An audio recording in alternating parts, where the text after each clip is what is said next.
Hi sir, my mother has a tattoo just like yours. A maid says to the Mafia boss, "Hi sir, my mother has a tattoo just like yours."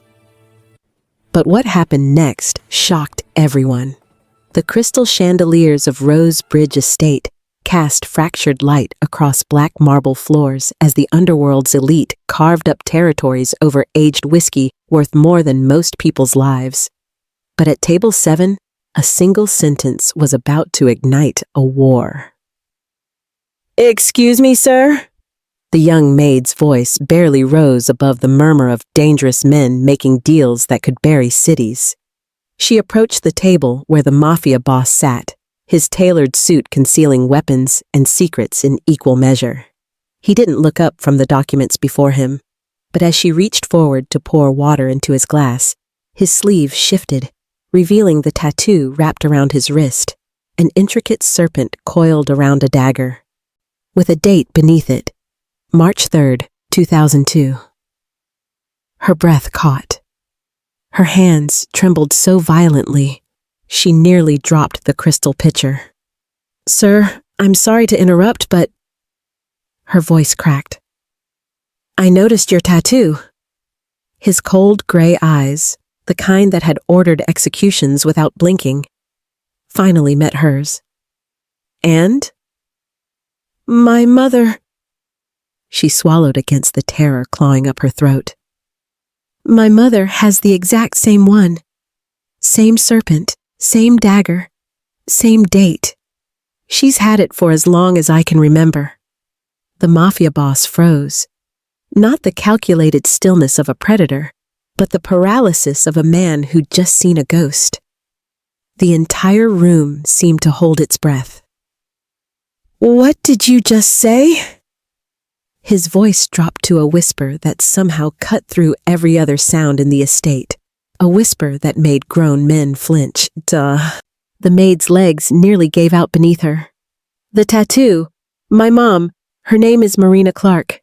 She told me she got it with someone she loved, but she said he was gone." And the glass in Wilson's hand shattered. Not dropped. Shattered. Crushed in his bare fist, blood mixing with expensive vodka as shards embedded in his palm. Every man in the room reached for their weapons. The air turned electric with violence held on a hair trigger. But Wilson didn't notice the blood. He stared at her with something she'd never seen on the face of the city's most feared criminal. Absolute terror.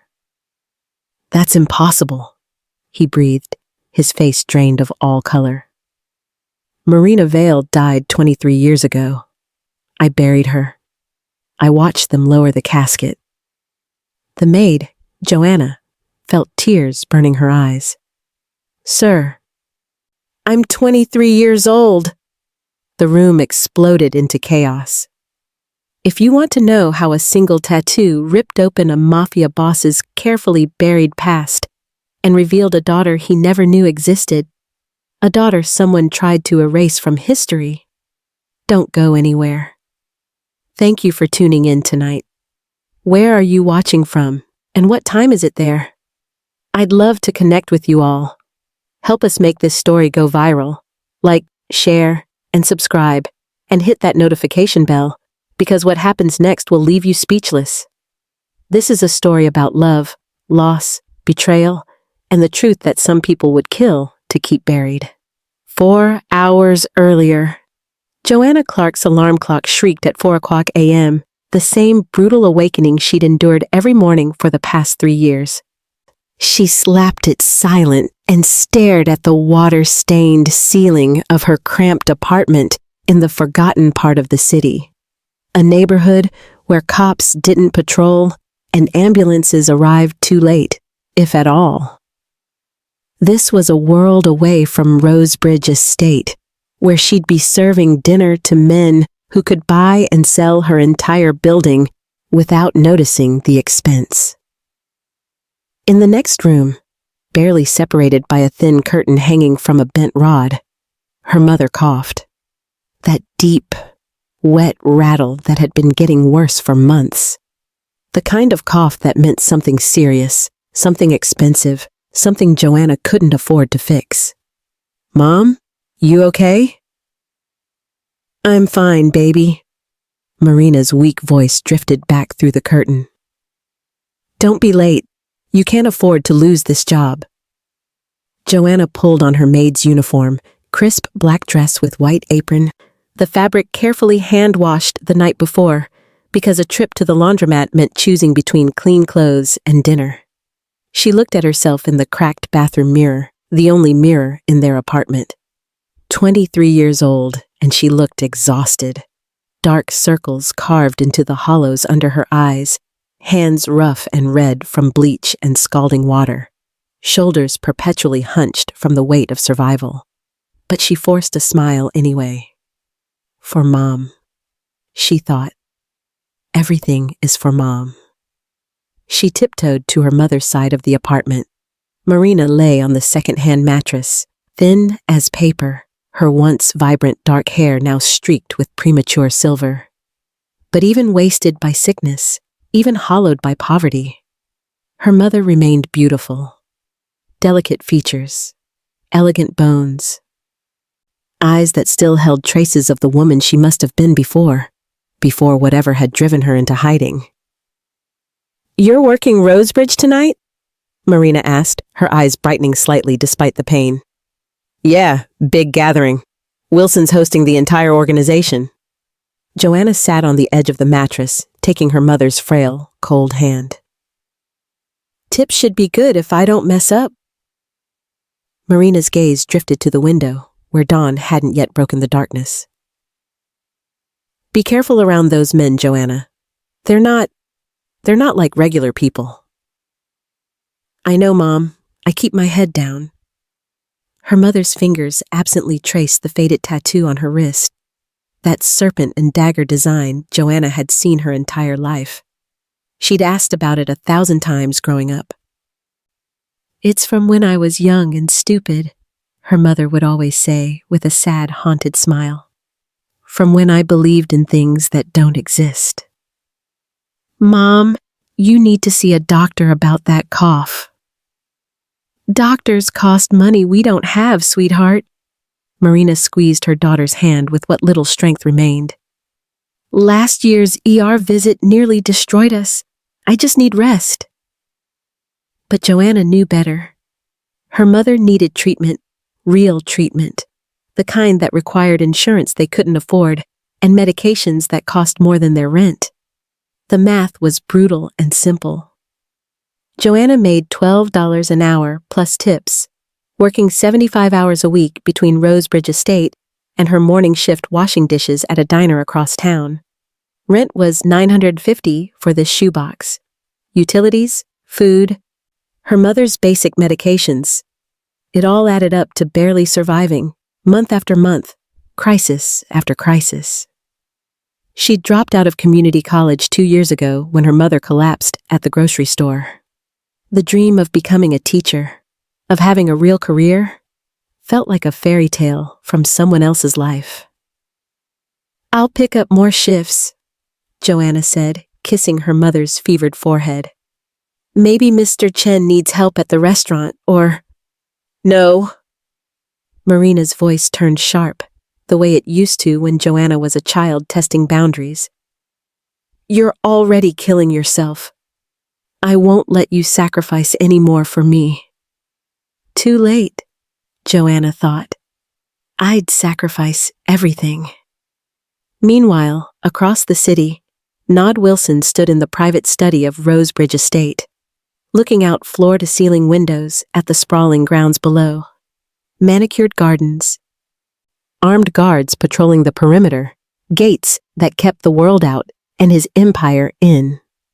At 46, he'd built a criminal organization worth hundreds of millions. Territory, influence, fear. His name alone could silence a room or start a war. Men twice his age called him Sir and meant it. But standing there in his $8,000 suit, surrounded by art worth more than most people would earn in 10 lifetimes, Wilson felt hollow. "Your guests are arriving, sir," his lieutenant's voice came through the intercom. "The dining hall is prepared. Thank you, Marcus. He straightened his cuffs, catching sight of the tattoo on his wrist. The one he usually kept covered, hidden beneath expensive fabric and careful positioning. But alone in his study, he let himself look at it. March 3rd, 2002, 23 years ago. Another lifetime. Another version of himself who'd been foolish enough to love someone more than power. Marina. He'd spent over 2 decades trying to forget her, building his empire, crushing his enemies, drowning himself in violence and control. But that tattoo, that damn tattoo, was a permanent reminder of the only time in his life he'd wanted something other than dominance. They'd been so young, so stupidly, recklessly in love. And then she died, blown apart by his enemies, reduced to ash and memory. He'd buried an empty casket because there wasn't enough left of her to bury. Wilson rolled down his sleeves, concealing the tattoo once more. Tonight was business. Tonight, sentiment had no place. But as he walked toward the dining hall, he couldn't shake the feeling that something was about to shatter the carefully controlled world he'd built on her grave. Wilson's hand clamped around Joanna's wrist. Not violently, but with the iron grip of a man clinging to sanity by a thread. "You're coming with me. Now." He dragged her through the dining hall as every dangerous man in the room watched in stunned silence. No one moved. No one dared. They'd never seen Wilson like this, unraveled, desperate, afraid. He pulled her into a private study and slammed the door so hard the frame cracked. The sound echoed like a gunshot. "Your mother's name." His voice was barely controlled. "Tell me her full name." Joanna's back pressed against the mahogany door, her heart hammering. "Marina Clark. Marina Elizabeth Clark." Wilson's control shattered like ice under a sledgehammer. His fist drove into the wall, punching clean through the plaster. Blood dripped from his knuckles, but he didn't seem to notice. "Marina Vale," he whispered, testing the name like a prayer he'd forgotten how to say. Her real name was Marina Vale. I don't know anything about that name. 23 years ago." Wilson turned to face her, and Joanna saw something terrifying. Tears threatening to spill from the eyes of a man who'd killed without mercy. She was everything, the only thing that ever made me want to walk away from all of this. His hand swept across the room. The empire, the violence, the blood-soaked throne he'd built. "We were going to leave together," he continued, his voice breaking. "Disappear, start over somewhere no one knew my name." March 2nd, 2002, the night before the tattoos.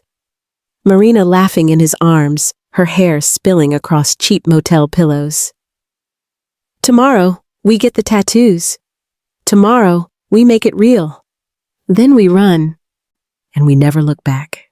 Wilson kissing her forehead, believing for the first time that happiness wasn't a weakness. "Tomorrow, we're free." March 3rd, 2002, the day everything burned. The explosion tore through Marina's apartment building at 11:47 p.m., 12 hours after they'd gotten matching tattoos at the parlor on 5th Street. Wilson arriving to find nothing but rubble and flames, firefighters pulling out body bags. The forensics report: remains too charred to identify, but dental records matched. Marina Vale, deceased.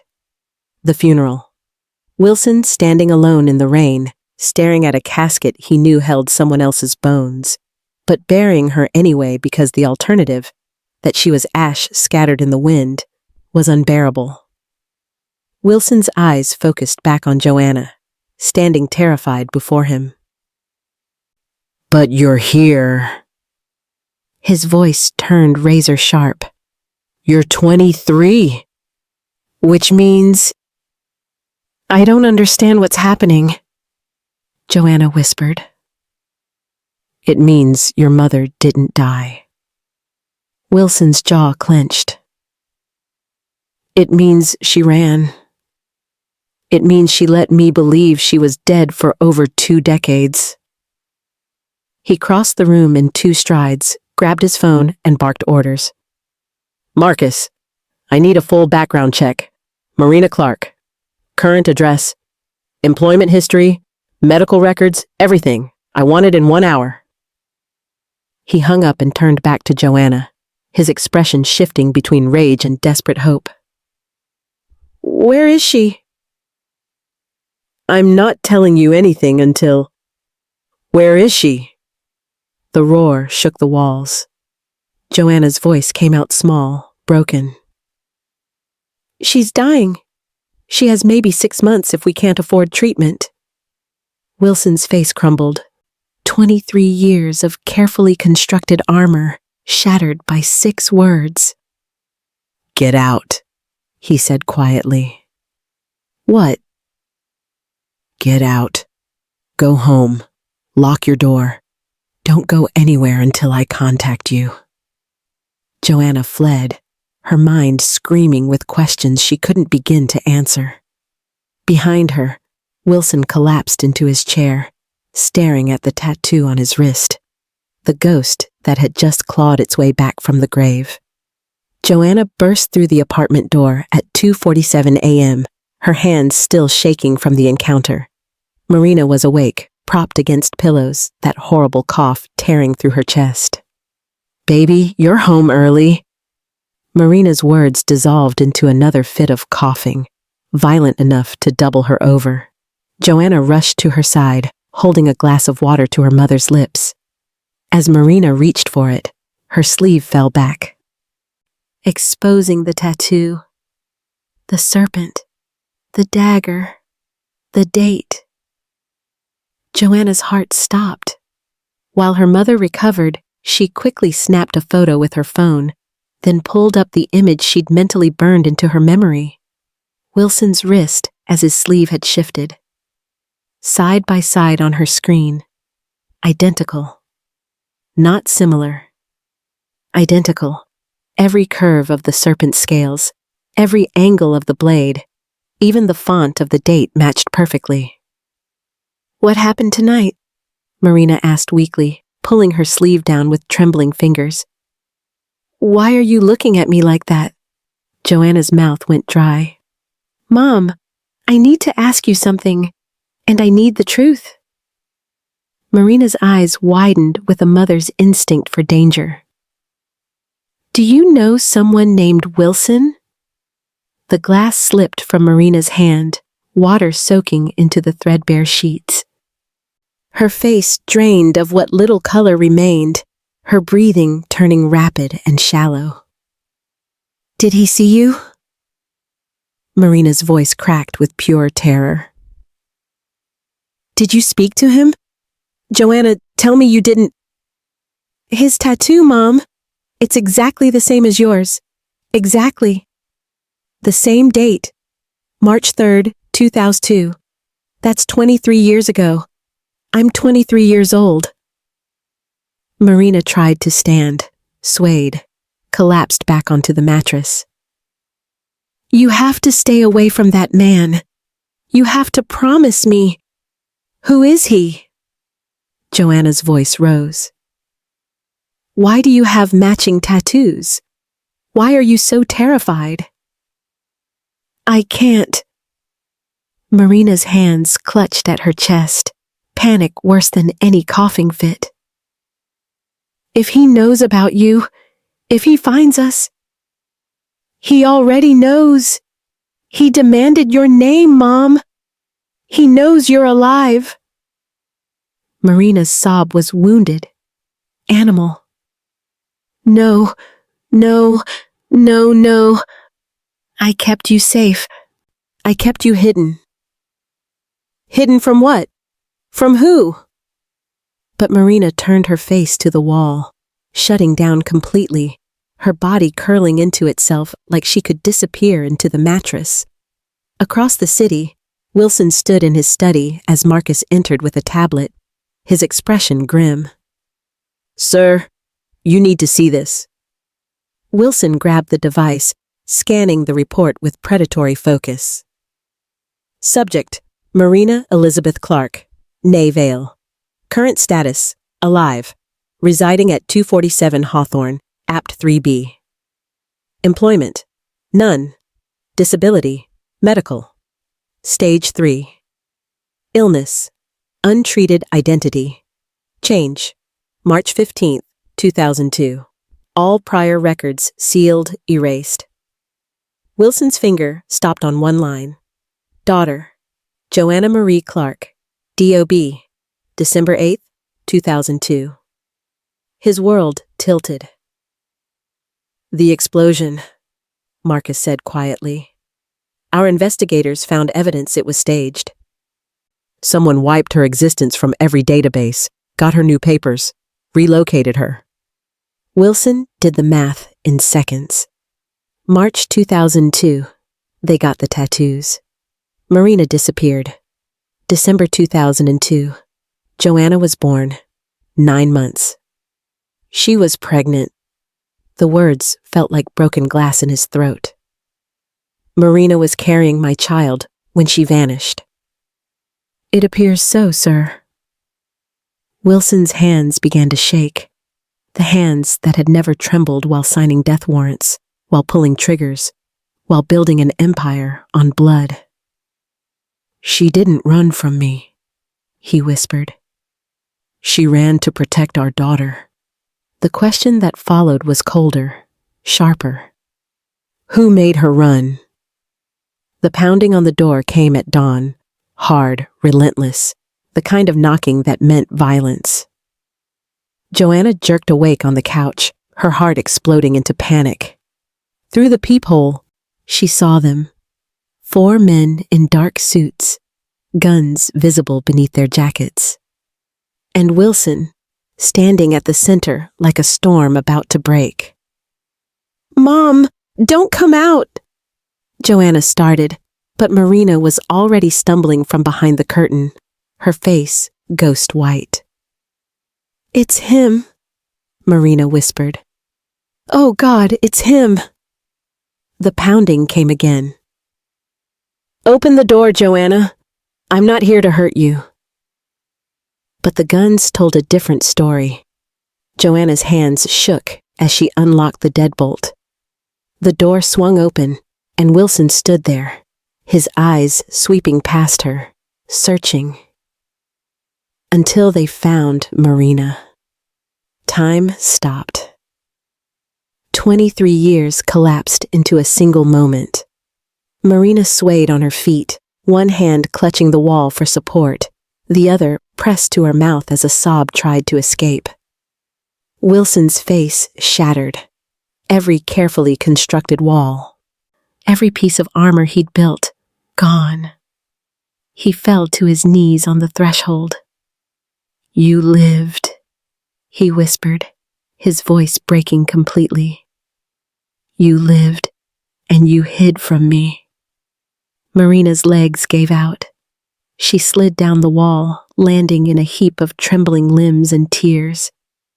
I had to. Wilson crawled forward, the most powerful criminal in the city, on his hands and knees, crossing the threshold of a crumbling apartment like a penitent. "Why? Why?" "Because they would have killed her!" Marina's scream tore through the room. "They would have killed our baby!" The world stopped spinning. Joanna's voice came out strangled. Wilson's eyes snapped to her, seeing her with new understanding. The dark hair, the gray eyes, the sharp jawline. His features reflected in a daughter he never knew existed. "The explosion wasn't rival gangs," Marina sobbed, words pouring out after 23 years of silence. "It was someone in your organization, someone close to you." They told me they'd kill me because I made you weak, because you were talking about leaving. Wilson's hands clenched into fists. Who? They found out I was pregnant, 2 months along. They said an heir would destroy everything, that you'd go soft, that the empire would crumble. Marina's whole body shook.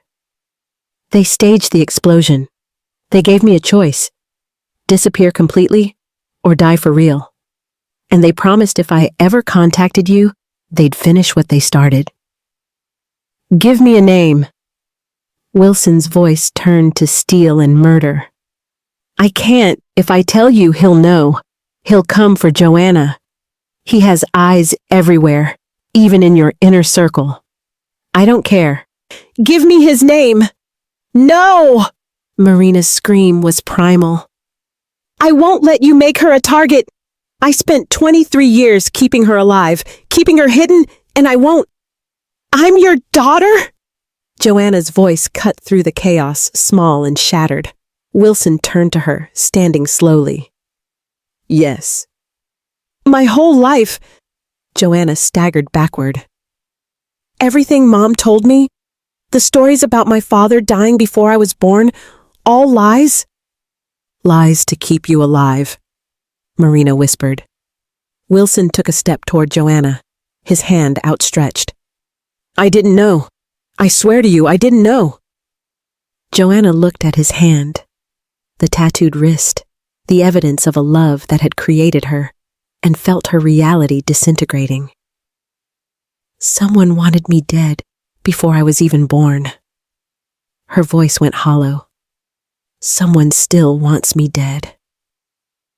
Yes, Wilson said quietly. But I won't let that happen. How can you stop them when you don't even know who they are? Wilson's expression turned lethal. I'll burn down my entire organization until I find them. Every man who stood beside me, every lieutenant, every soldier. I'll tear them all apart until the traitor bleeds. Marina sobbed. That's exactly what he wants. He wants you to destroy yourself. Then I'll destroy him first. For 3 days, Wilson didn't leave Rosebridge Estate. He locked himself in his study with 23 years of files, surveillance photos, financial records, every piece of documentation from March 2002. Joanna watched from the doorway, unable to leave but unable to fully enter either. He'd moved them here the same morning he'd discovered the truth. Marina in a guest suite with a private nurse and medications Joanna couldn't pronounce. Joanna in a room larger than their entire apartment, armed guards on every door. You don't have to stay, Wilson had said that first night, not looking up from his files. You can hate me, you probably should. But Joanna couldn't leave. Not yet.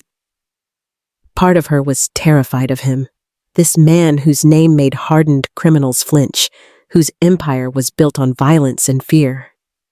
The rational part of her brain screamed to run, to take her mother and disappear again. But another part, a part she didn't want to acknowledge, saw something else. She saw the way his hand trembled when he looked at old photos of Marina, young, vibrant, alive.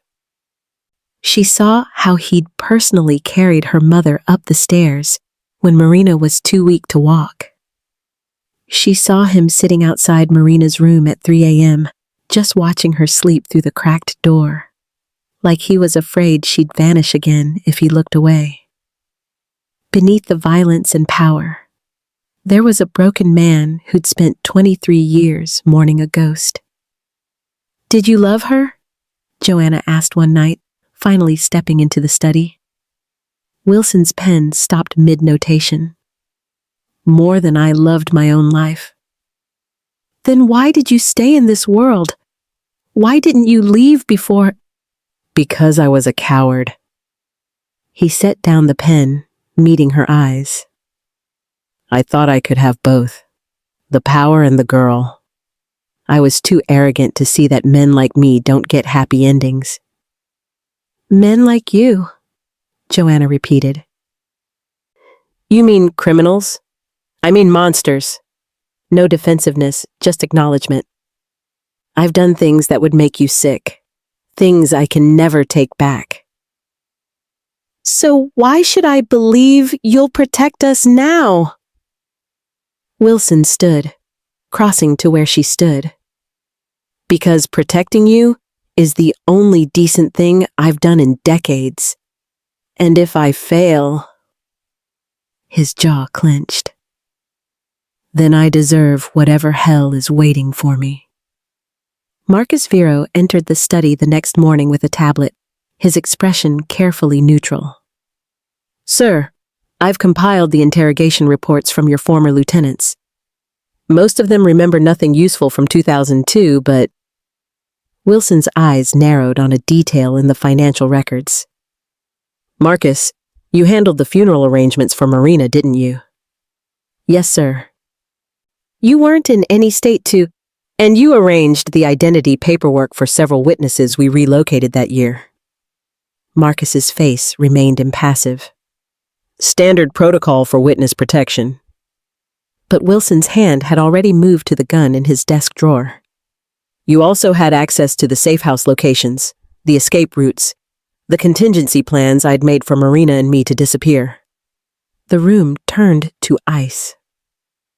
Sir, I don't understand what you're implying. The explosion happened at 11:47 p.m. Wilson's voice went deadly quiet. But Marina left her apartment at 11:30. Someone warned her. Someone who knew exactly when the bomb would detonate but wanted her to survive, just far enough away to be assumed dead. Marcus's hand drifted toward his holster. You didn't want her dead, Wilson continued, standing slowly. You wanted her gone. And you wanted me to believe she was dead so I'd never look for her. She was making you weak. The confession hung in the air like a smoking gun. Wilson's expression turned to stone. Get out of my house. Wilson, you have to understand. Get out! Marcus fled, but both men knew the truth. The war had just begun. And now that Marcus knew Joanna existed, living proof of his failure, he'd have to finish what he started 23 years ago. They came at midnight. Joanna was in the kitchen of Rosebridge Estate making tea when the security alarm screamed to life. Red lights strobed through the hallways. Wilson's voice barked orders through the intercom system. Lock down the east wing. Get Marina to the safe room. Now. But the attack wasn't at the estate. Through the security feeds, Joanna watched in horror as 4 SUVs surrounded her old apartment building. The one Wilson had told her was being watched. The one he'd assured her was secure. Muzzle flashes lit up the third-floor windows. Her apartment. The neighbors she'd known for years. Mrs. Chen with her grandchildren. The college student who always borrowed sugar. They're sending a message, Wilson said, appearing beside her, already strapping on a vest and checking his weapon. Marcus wants me to know nowhere is safe. Those people are evacuating through the back. My men got them out first. He grabbed a second vest, thrust it at her. Put this on. What? No, I'm not. You're coming with me.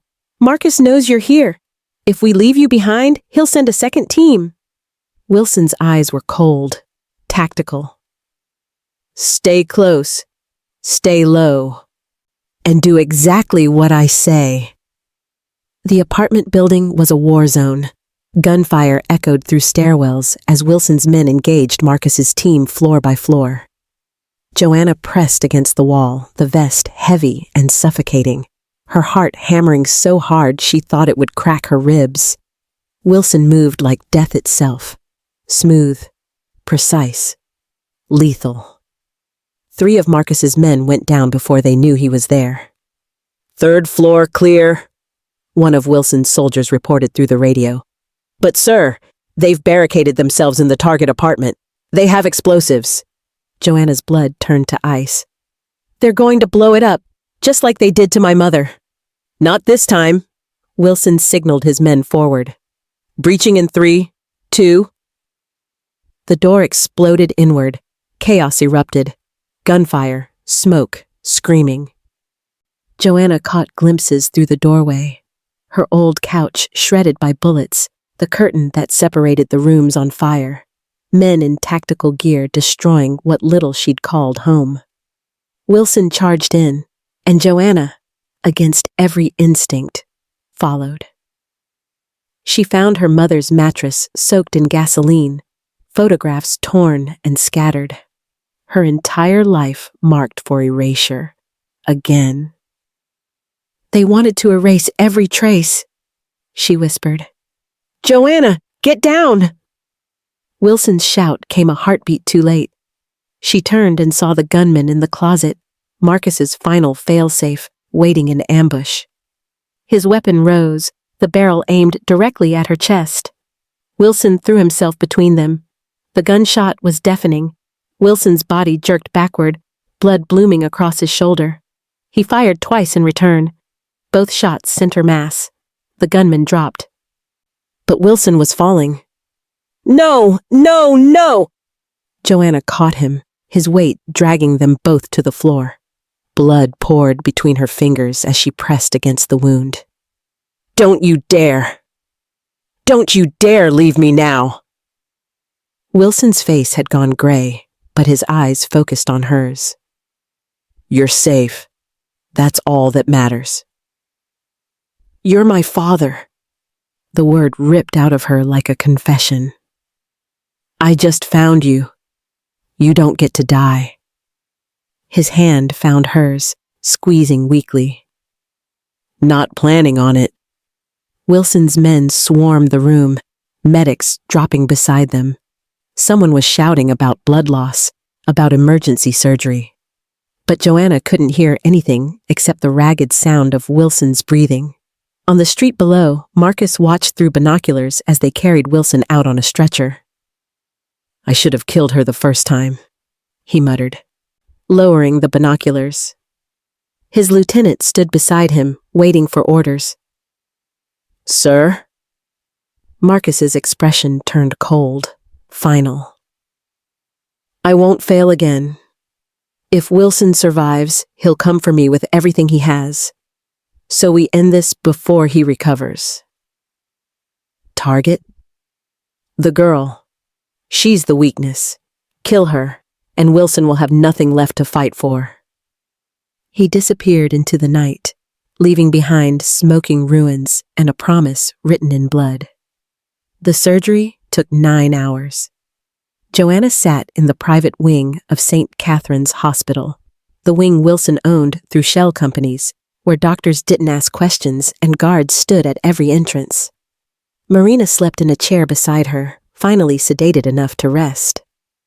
When the surgeon emerged at dawn, his scrubs were still stained with blood. He's stable. The bullet missed the major arteries, but there was significant tissue damage. He'll need months of physical therapy, and he can never— Can I see him? Joanna interrupted. The surgeon nodded. Wilson looked smaller in the hospital bed, tubes and wires connecting him to machines that beeped steadily. His face was pale, his breathing shallow, but his eyes opened when she entered. You stayed, he whispered. Where else would I go? Joanna pulled a chair to his bedside, taking his uninjured hand. You took a bullet for me. I've taken bullets before. First time it actually mattered. His thumb brushed across her knuckles weakly. Your mother? Sleeping. She cried for 3 hours straight when they wheeled you into surgery.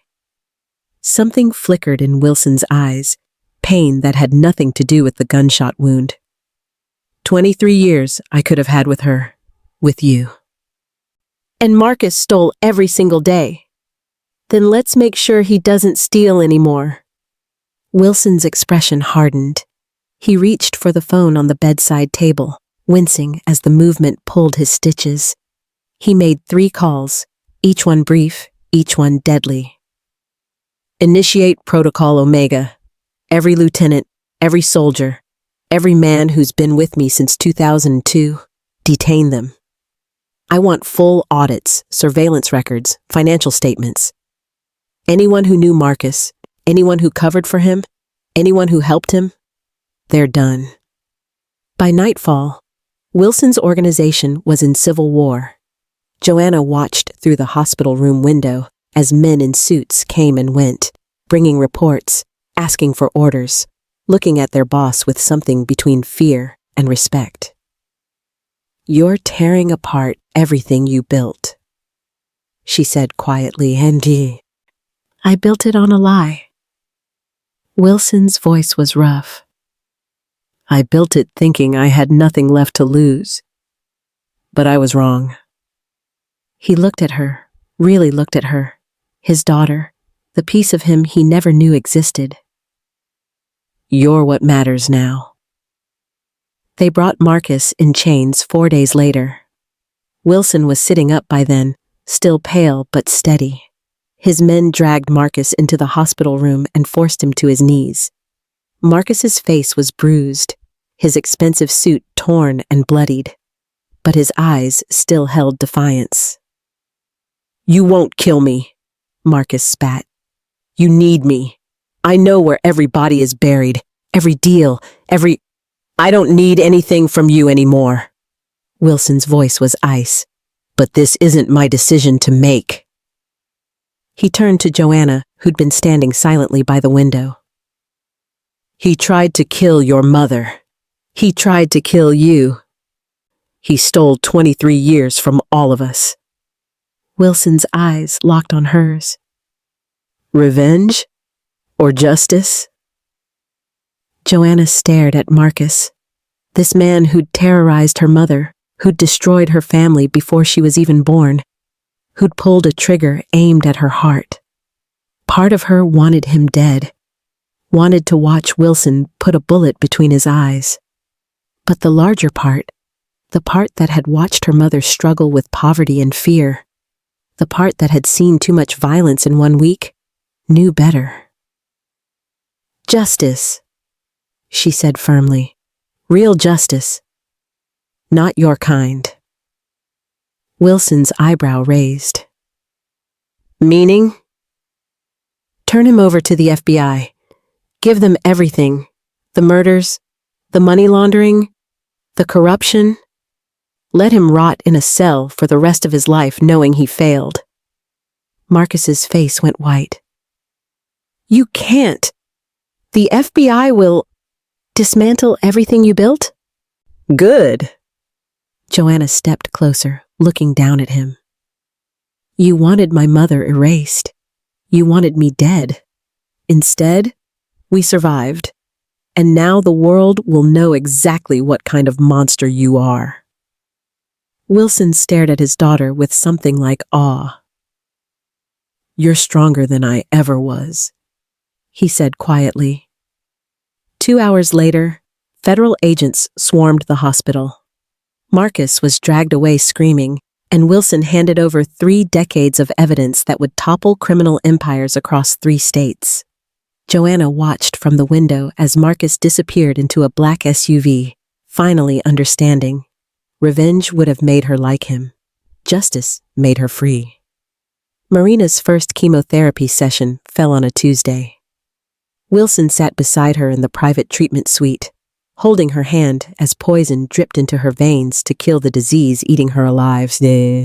She'd protested, told him he didn't need to be there, that she could handle it alone like she'd handled everything else for 23 years.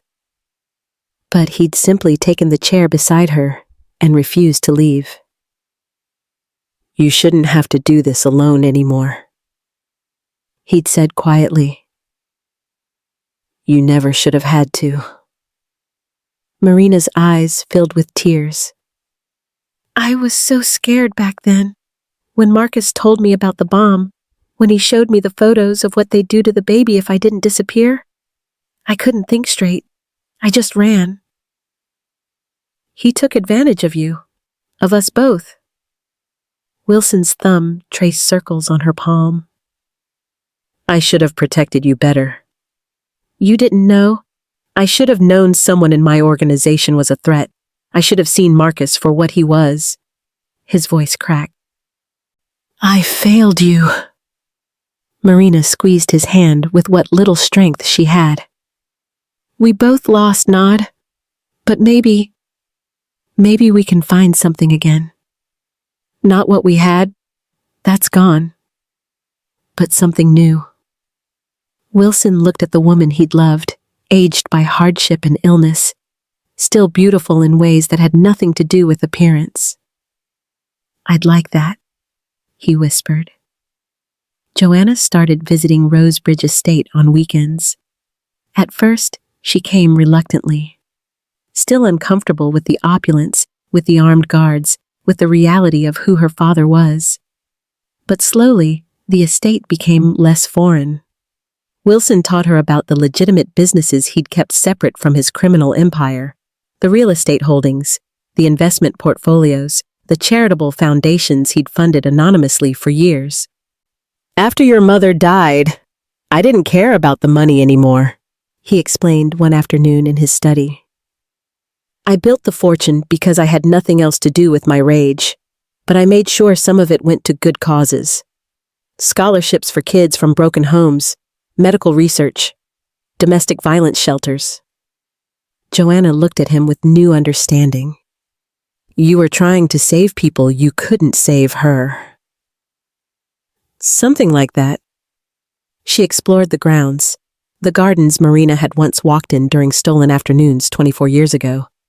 The library filled with first editions, the music room with a piano Wilson admitted he'd learned to play because Marina loved Chopin. She used to sit right there, he said, pointing to the window seat, and read for hours while I worked. Sometimes I'd look up and just watch her, still unable to believe someone like her loved someone like me. What were you like back then? Joanna asked. Before everything fell apart? Wilson considered the question. Softer, stupider, thought I could have it all. He paused. Happier. Maybe you can be again. 3 months after Marcus's arrest, Marina's scans came back improved. The cancer was responding to treatment. She'd gained weight, color returning to her cheeks. The cough that had plagued her for years had finally subsided. Wilson took them both to dinner at a small Italian restaurant. Nothing fancy, just the kind of place normal families went. Marina laughed for the first time in years, telling stories about Joanna's childhood that made Wilson's eyes shine with loss and longing for the moments he'd missed. She learned to read at 3, Marina said, her hand resting on Joanna's. Stubborn about it, refused help from anyone. Gets that from me, Wilson said. Gets everything from you. Marina smiled. The jawline, the eyes, that way of staring people down when she's determined. Joanna blushed. I'm nothing like... You're exactly like him, Marina interrupted gently. Strong, protective, willing to sacrifice everything for the people you love. The table fell quiet. We're really doing this, aren't we? Joanna said finally. Being a family. Wilson reached across the table, his hand covering both of theirs. If you'll have me, he said. I know I can't erase the years we lost. I can't undo what I am or what I've done. But I can be here now, for both of you, for whatever time we have left. Marina's eyes glistened. We'd like that. Joanna looked at her parents, broken, flawed, bound together by a tattoo and a love that refused to die, and felt something shift in her chest.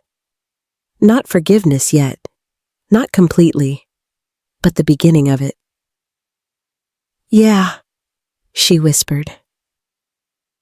We'd like that. 5 years later. The Marina Vale Foundation occupied 3 floors of a renovated building in downtown, far from the shadows of Wilson's former empire, close enough to the neighborhoods that needed it most. Wilson stood in the lobby, watching through glass walls as women and children moved through the space. Safe, protected, free. Every person here had a story like Marina's, running from violence, from men who thought love meant ownership, from organizations that destroyed lives without conscience. The foundation gave them new identities, legal protection, medical care, job training, and most importantly, a chance to rebuild. Marina worked the intake desk 3 days a week, her hair fully gray now, but her eyes bright with purpose. She'd been cancer-free for 4 years. The doctors called it a miracle. Wilson called it justice. The universe finally giving back what it had stolen. "Mr. Wilson?" A young woman approached, clutching a folder to her chest. "I wanted to thank you. Because of this place, my daughter and I have an apartment now. Real jobs. She starts kindergarten next month." Wilson's expression softened in ways it never had during his years running the underworld. "Thank Marina and Joanna. They built this. I just signed the checks." "Still," the woman insisted, "you gave us our lives back." After she left, Marina appeared beside him, slipping her hand into his. They'd remarried 2 years ago. A quiet ceremony with just Joanna and a handful of close friends. Nothing like the grand wedding they'd dreamed of as kids, but somehow more meaningful. "You're brooding again," Marina said, leaning into his shoulder. "Reflecting." Wilson kissed the top of her head, thinking about how different things could have been. But they're not. They're exactly as they are now. Messy and imperfect and real.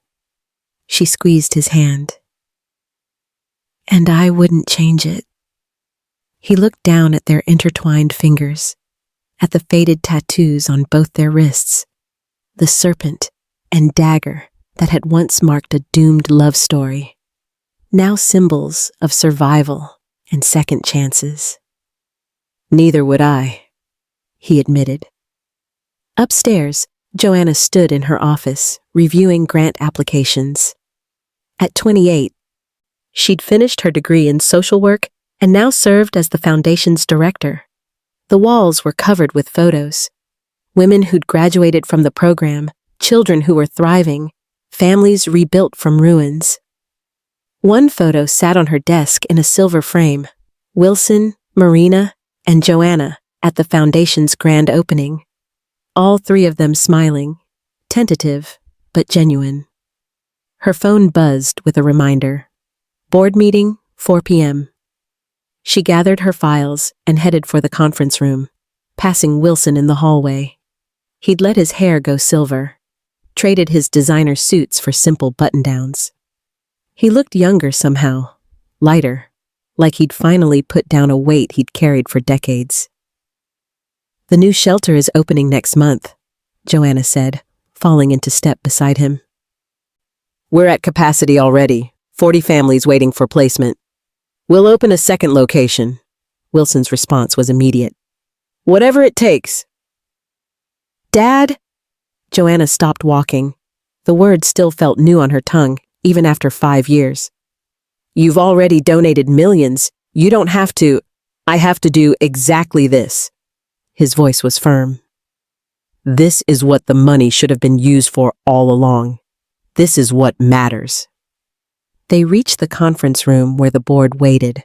Lawyers, activists, survivors who'd become advocates. Marina was already seated at the head of the table. Joanna moved toward her usual seat, then paused, turning back to Wilson. "Dad, are you coming?" The world stopped. Wilson froze in the doorway, his chest tightening with emotion he didn't bother hiding anymore. For 5 years, Joanna had called him Wilson or carefully avoided names altogether, but never, not once, had she called him that. Dad. The word he'd given up hope of ever hearing. "Yes," he managed, his voice thick. "I'm right here." Joanna smiled, not the polite smile she'd given him in those early, uncertain days, but something real and warm and permanent. "Good. Because we need you." As Wilson took his seat between his wife and daughter, surrounded by people working to heal wounds like the ones that had once destroyed them, he felt something he hadn't experienced in over 2 decades. Peace. The foundation would save thousands of lives. His wealth, built on violence and fear, would now build safety and hope. The empire he'd once ruled with an iron fist had been dismantled and rebuilt into something that actually mattered. But more than any of that, he had his family. Marina caught his eye across the table and mouthed, "I love you." Joanna presented the quarterly report, confident and passionate, every inch the daughter he'd unknowingly created, fighting for the kind of world they'd both been denied. And Wilson realized something profound. The tattoo hadn't destroyed them. It had saved them. Because without it, without that serpent and dagger marking a love that refused to die, Joanna would never have spoken up that night in the dining hall. Marina would never have been found. The truth would have stayed buried forever. 3 people torn apart by betrayal. 3 people brought together by ink and memory. 3 people who'd learned that sometimes the things meant to erase us become the very things that prove we existed, that we survived, that we mattered. After the meeting, as they walked out together into the golden afternoon light, Joanna linked her arms through both her parents. "You know what's funny?" she said. "I used to hate that tattoo. I thought it represented Mom's pain. Some lost dream that made her sad." Marina smiled. "And now?" "Now I think it's the reason we're all standing here." Joanna looked at them both, her mother healthy and whole, her father reformed and redeemed. "It's proof that love doesn't die just because someone tries to bury it." Wilson pulled them both close, pressing a kiss to Marina's temple, then Joanna's forehead. "No," he whispered. "It doesn't." And the family that a tattoo had torn apart was finally, completely, perfectly healed.